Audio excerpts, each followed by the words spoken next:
Welcome to Mutual of Omaha's Wild Kingdom. I'm Peter Gross, co-host of the original Wild Kingdom with Marlon Perkins and Jim Fowler.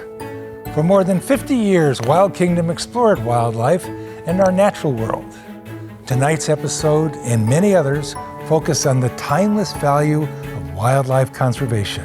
Wild Kingdom played a critical role in changing public attitudes about the importance of animals for the health of our planet and our own quality of life. We challenge viewers to learn about animals and get involved in conservation in their local communities. That call to action resulted in more visits to local zoos, nature preserves, and even observing animals in their natural habitats. And that connection with animals benefits all of us in the Wild Kingdom.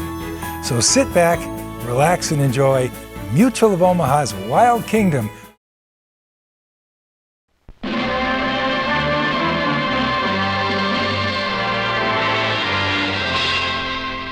Mutual of Omaha's Wild Kingdom. Mutual of Omaha.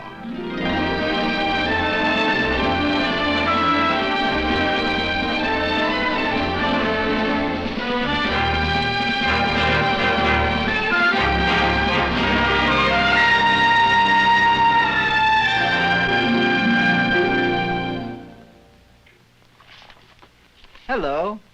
Welcome to Mutual of Omaha's Wild Kingdom. One of the truly satisfying experiences a man can have is to go into the wilds and explore the great unspoiled areas of our country. If you go in the spring and summer, you'll see some of the most appealing sights in the Wild Kingdom. Let me show you what I mean.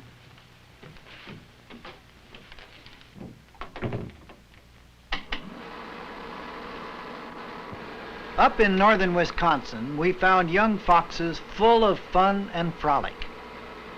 Bobcat kittens tumbling out of their den to explore the world for the first time.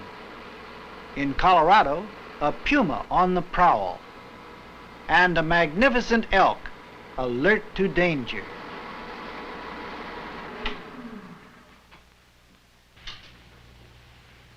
The Wild Kingdom in summer is truly a place of beauty, but if you explore the same areas during the winter, the beauty is still there.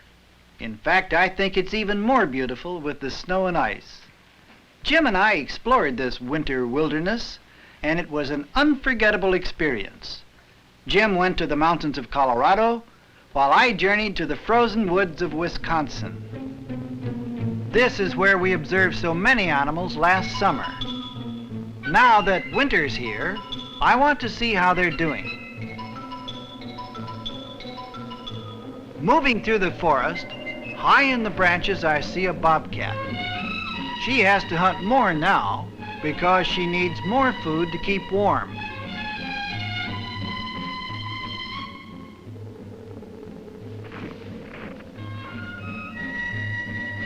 Moving on through the woods, I come across another animal, a badger, digging in the snow for food. He stores up body fat and sleeps for much of the winter, only coming out on warm days. I keep well away from him because badgers are not the friendliest of animals.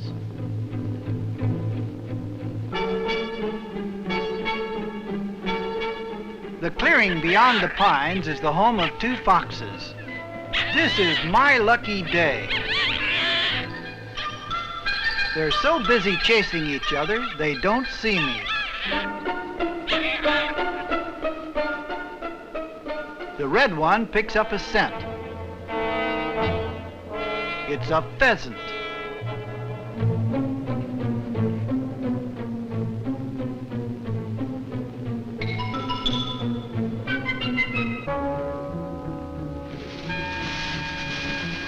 Blackie watches Red miss a meal. Then he sees something. Sliding and diving and running along, an otter.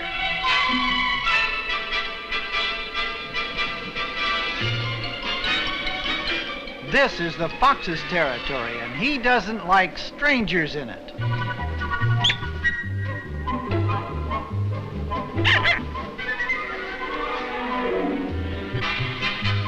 Blackie gets ready to fight.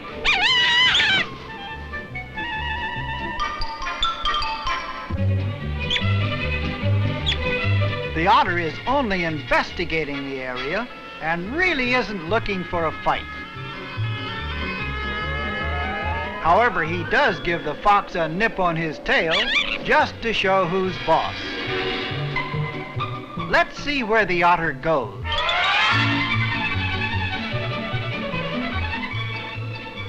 Keeping to the creek bed and making sure to stay well behind so he won't know I'm following him, he finally leads me to an open patch of ground where he joins his brother.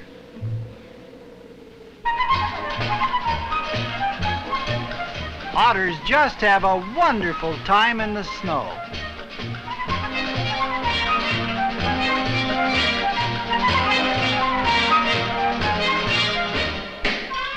They love to roll snowballs that can always be eaten afterwards.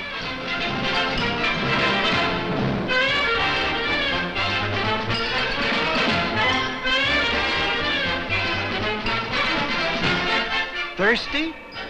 Well, there's nothing like a long, cool, refreshing icicle to chew on.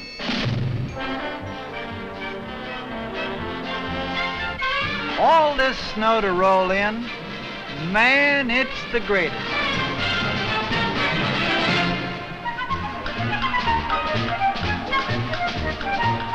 No skier has more fun on the slopes than an otter.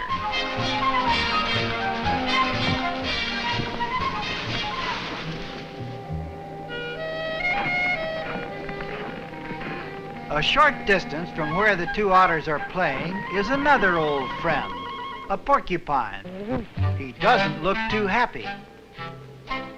One of the otters goes to investigate.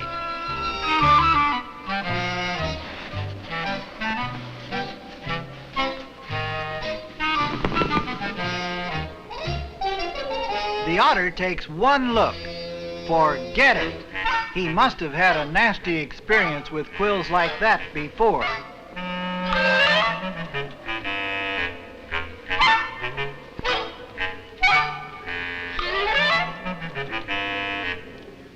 Back on the top of the snowbank, his brother is waiting for him so he can get on with their winter games.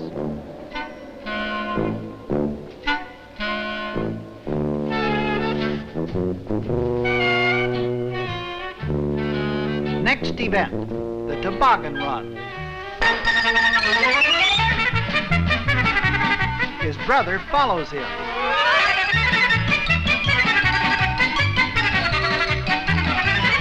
Otters can play for hours in the snow because their heavy fur coat and a layer of fat under the skin protects them from the cold.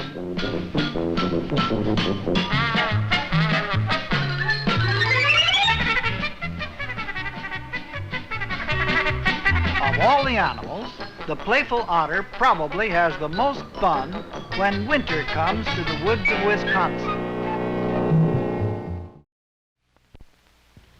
When winter comes to the Rocky Mountains, the elk is a target for this dart-like syringe. It contains a painless drug that will immobilize the animal in about 6 minutes. It's fired with this capture pistol.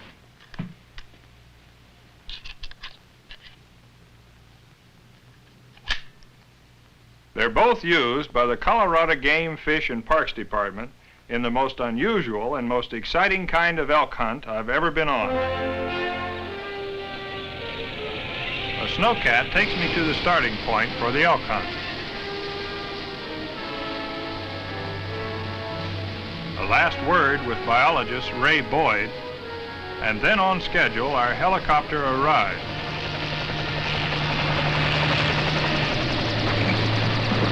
I'll be hunting elk from this copter with Dick Denny, leader of this aerial expedition. I spotted fresh tracks on the way up, and Dick decides to investigate them immediately.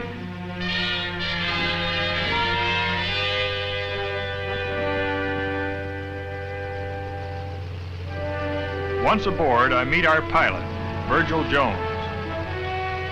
The blades whirl and we're off. The search begins. forest is no place to maneuver a helicopter. We're headed for open country.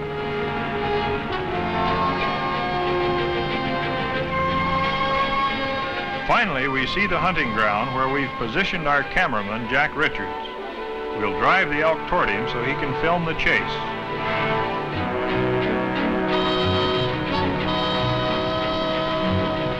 Soon, Dick sees the first elk herd.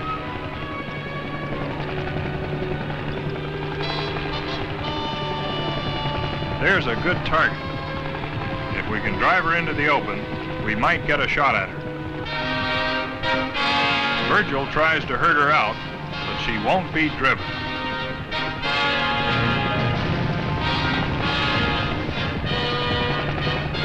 He spots two more in the open area to the left. Jack also sees them and gets ready.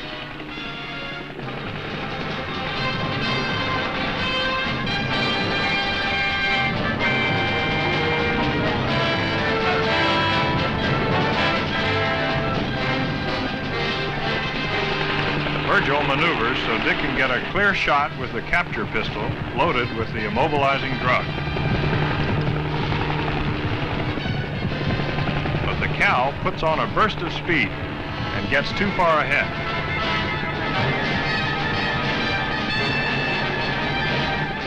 Another pass, but our position is not quite right.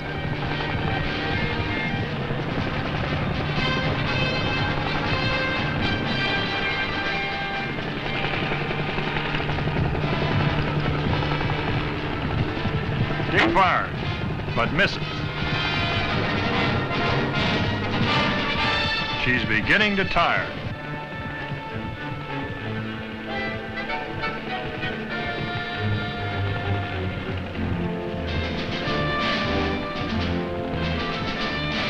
For this kind of low flying, you need someone with lots of nerve and lots of skill.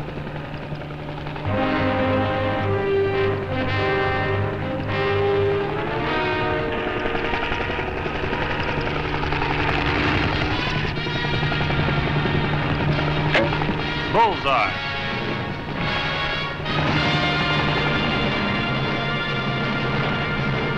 Now for the toughest part. It'll take at least 6 minutes before the drug immobilizes her. Until then, we must keep her away from the timber.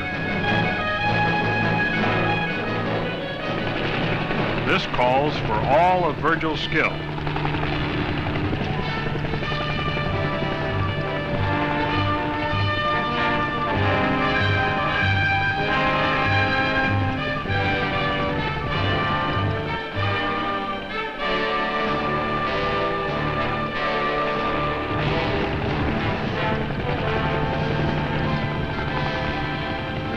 There she goes. The drug has taken effect.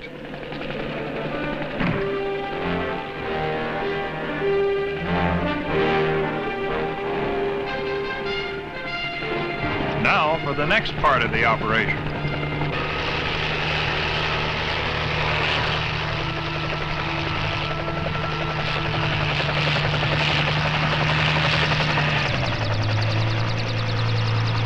We want to band and tag the elk, but we'll have to move quickly.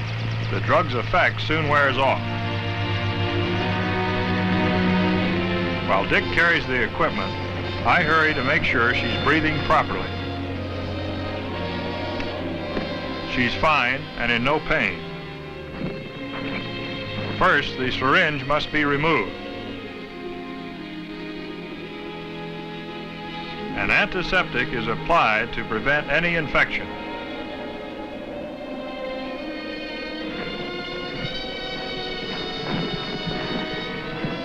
To show where she was captured, we use a brightly colored neck band. This is a pretty big cow, and it takes a bit of tugging to get the band on. But we get it on nice and snug.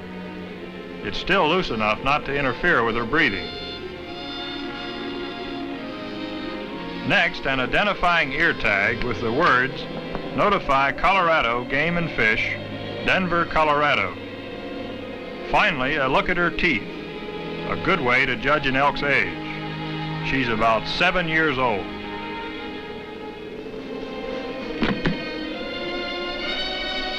She's in good shape and none the worse for her experience. This unique method of elk banding makes it possible for conservationists to study the animal's habits and movements. With this knowledge, they can make sure the elk don't overpopulate the range and starve during a harsh winter.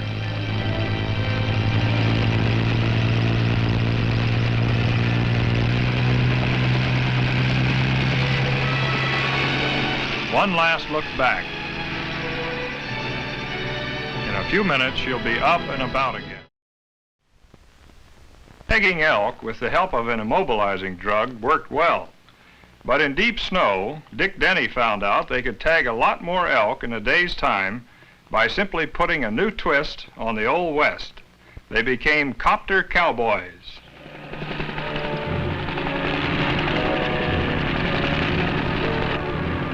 We soon spot elk. It's a race for the timber. They beat us to it. No hope of getting at them down there.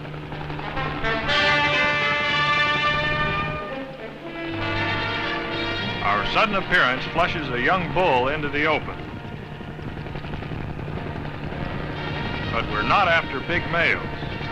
We're looking for calves, and we're going to jump on them from the copter. There's one. We must drive him into deep snow. That'll slow him down so we can jump on him. Dick moves to the jumping position.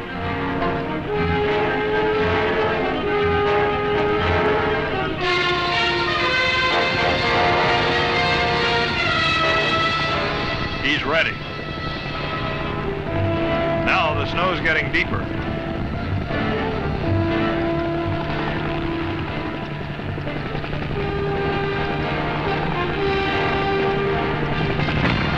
Got him. We circle wide and come into land. I can see Dick's got his hands full.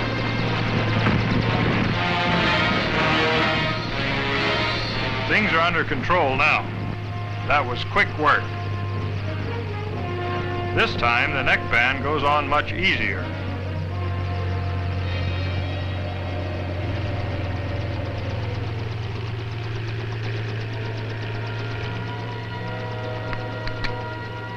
A tag for the ear and the job's done, all in a matter of minutes.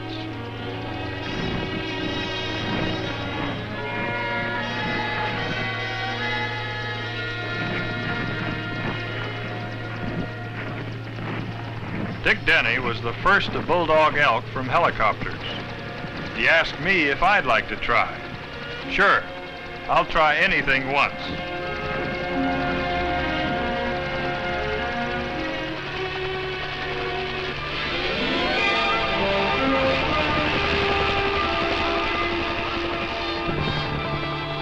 This time we hunt further up the valley. The snow is deeper here.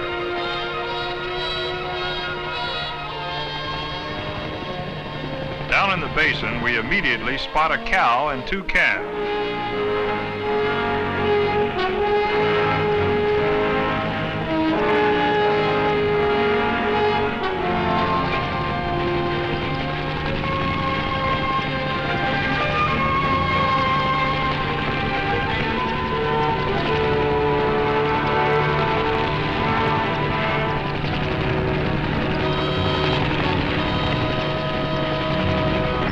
Mister.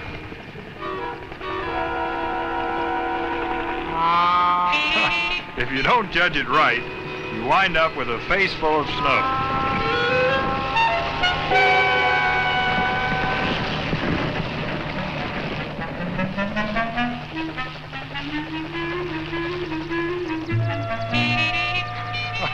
The laugh's on me this time. But now I'm determined to bulldog an elk if it's the last thing I do.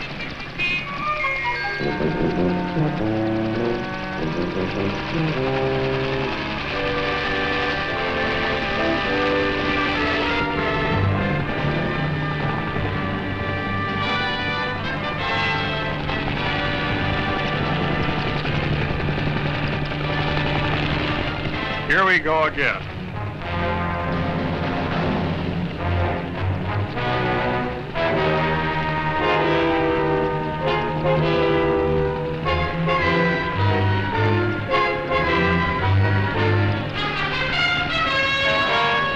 This elk dodges. We side slip.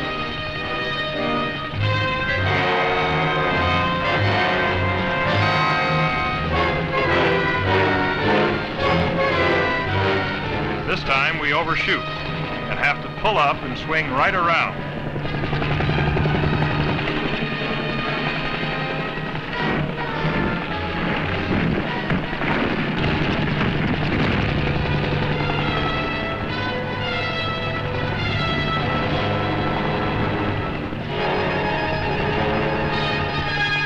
The snow is slowing him down, and I get ready to jump.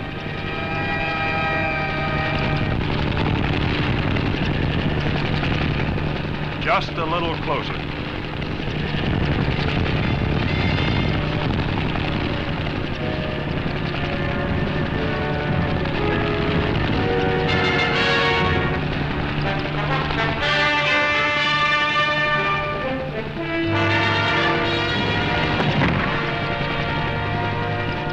I got him, but just by one leg.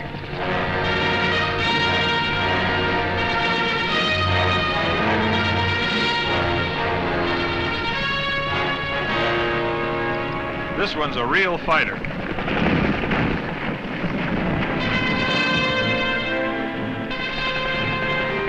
Everything's under control.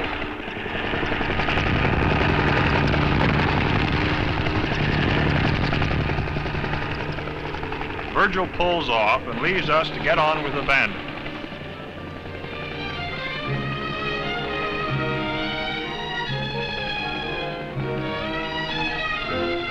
Once again, the identifying tag is clipped on.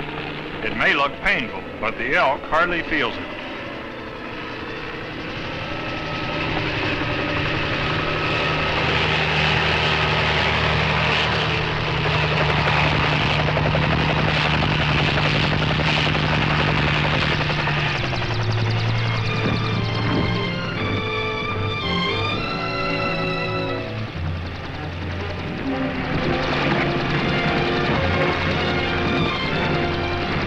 The young elk races off to join his mother.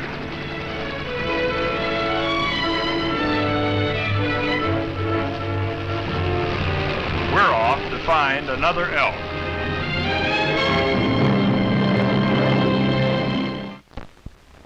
When a white blanket of snow comes to the wild kingdom, each animal must face the harsh reality of winter's deep freeze in its own way.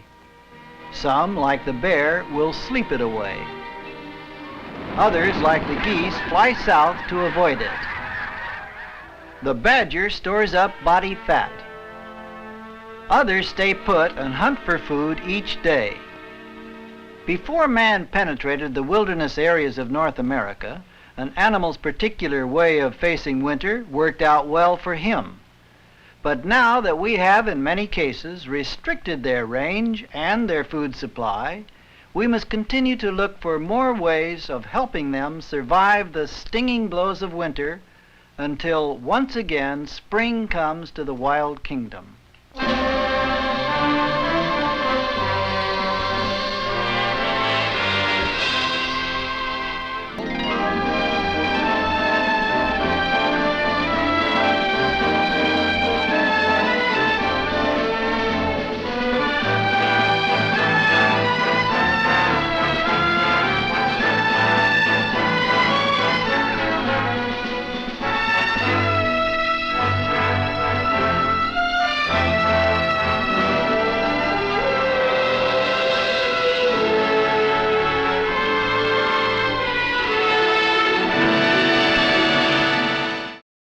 Like what you saw?